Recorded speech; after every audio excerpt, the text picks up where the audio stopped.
unquote.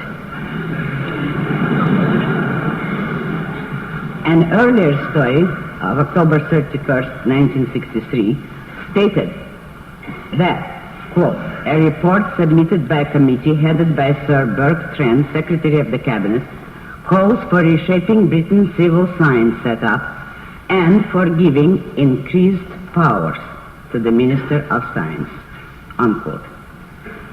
There is, of course, a great deal of implicit and explicit indignation against American wealth and big business, which the British seem to regard as chiefly to blame for the plight of their scientific talent. Now, I want to call your attention to two significant facts: the age and the professions of the scientists who were mentioned by name in these stories. Most of them are in their 30s. Most of them are connected with theoretical medicine. Socialized medicine is an established institution of Britain's political system. What future would brilliant young men see under it? Draw your own conclusions about the causes of the brain drain, about the future welfare of those left behind in the welfare state, and about the role of the mind in man's existence.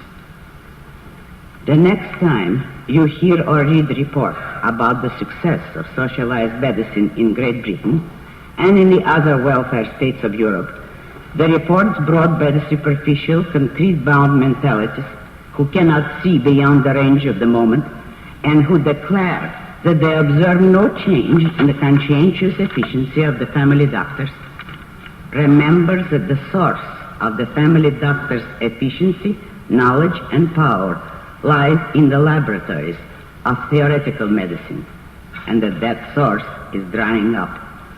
This is the real price which a country pays for socialized medicine, which does not appear on the cost sheets of the state planners, but which will not take long to appear in reality.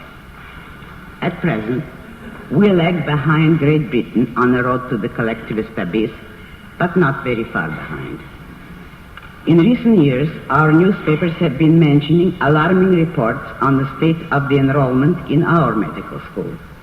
There was a time when these schools had a much greater number of applicants than could be accepted, and only the ablest students, those with the highest academic grades and records, had a chance to be admitted. Today, the number of applicants is falling, and, according to some reports, will soon be less than the number of openings available in our medical schools. Consider the growth of socialized medicine throughout the world. Consider the Medicare plan in this country. Consider the strike of the Canadian doctors in Saskatchewan and the recent strike of the doctors in Belgium. Consider the fact that in every instance, the overwhelming majority of the doctors fought against socialization, and that the moral cannibalism of the welfare status did not hesitate to force them into slavery at the point of a gun. The picture was particularly eloquent in Belgium, with thousands of doctors fleeing blindly, escaping from the country, with the allegedly humanitarian government resorting to the crude, Nazi-like militaristic measure of drafting the doctors into the army in order to force them back into practice. Consider it, and then read the statement of Dr. Hendricks in Atlas Shrugging, the surgeon who went on strike in protest against socialized medicine. Quote, "I have often wondered at the smugness with which people assert their right to enslave me, to control my work, to force my will, to violate my conscience, to stifle my mind. Yet what is it that they expect to depend on when they lie on an operating table under my hands?" Unquote. That is the question that should be asked of the altruistic slave drivers of Belgium. The next time you hear a discussion of Medicare, give some thought to the future, particularly to the future of your children, who will live at a time when the best brains available will no longer choose to go into medicine.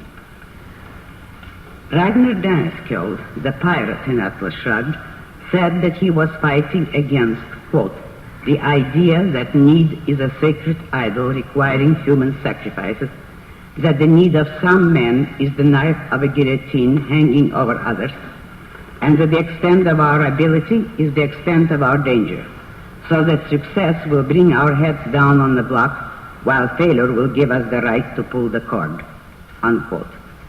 This is the essence of the morality of altruism. The greater a man's achievement and the greater society's need of him, the more vicious the treatment he receives and the closer he comes to the status of a sacrificial animal.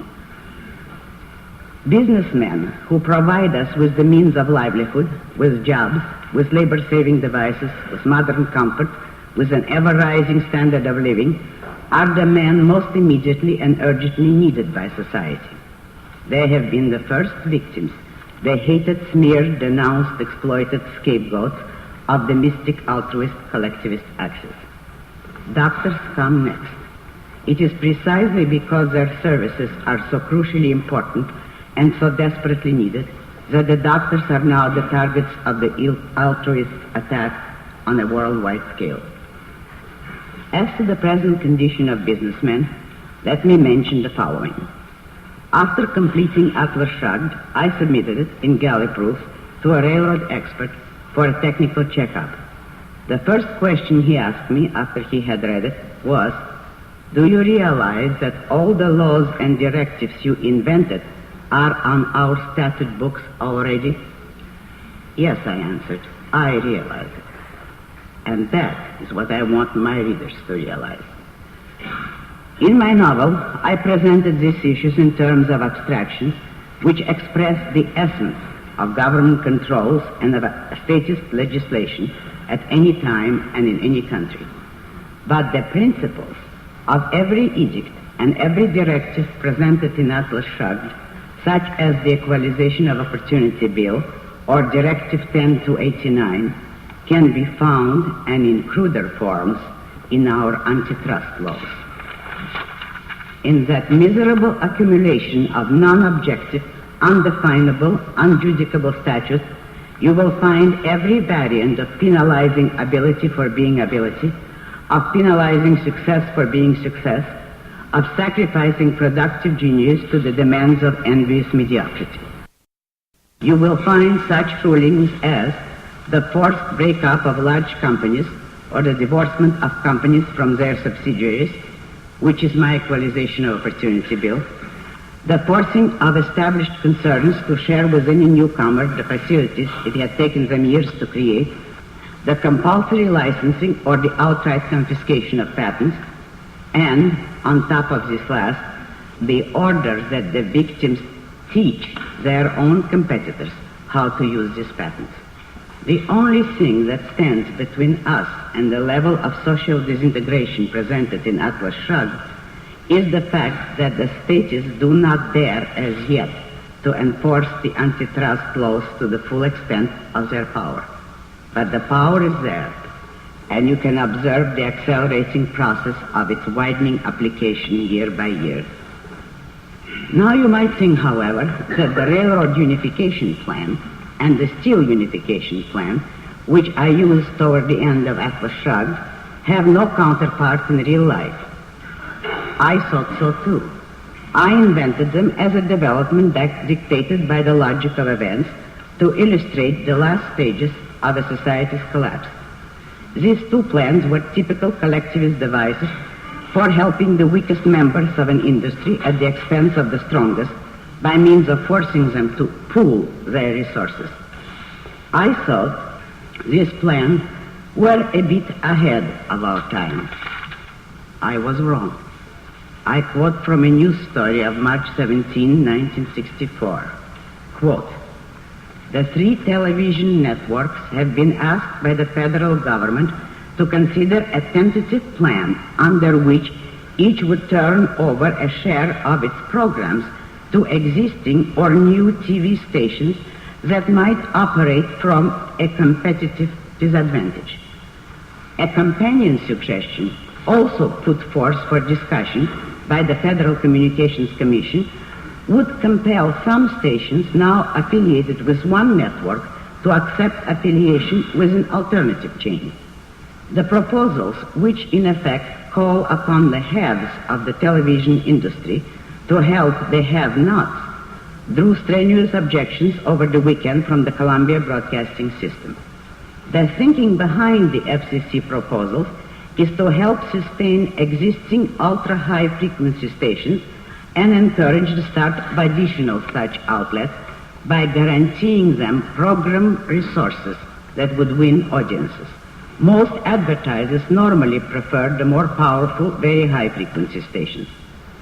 Under the controversial proposals, the total pool of network programming would be carved up among 2 VHF stations and 1 UHF station, unquote. The alleged justification for these proposals is the desire to correct, quote, competitive imbalance, unquote. Now observe today's situation in the sphere of labor.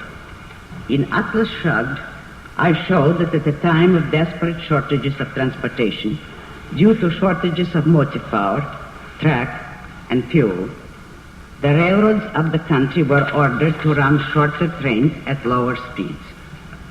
Today, at a time when the railroads are perishing, with most of them on the brink of bankruptcy, the railroad unions are demanding the preservation of feather bedding practices, that is, of useless, unneeded jobs, and of antiquated work and payment rules. The press comments on this issue have been mixed, but one editorial deserves a moment's special attention.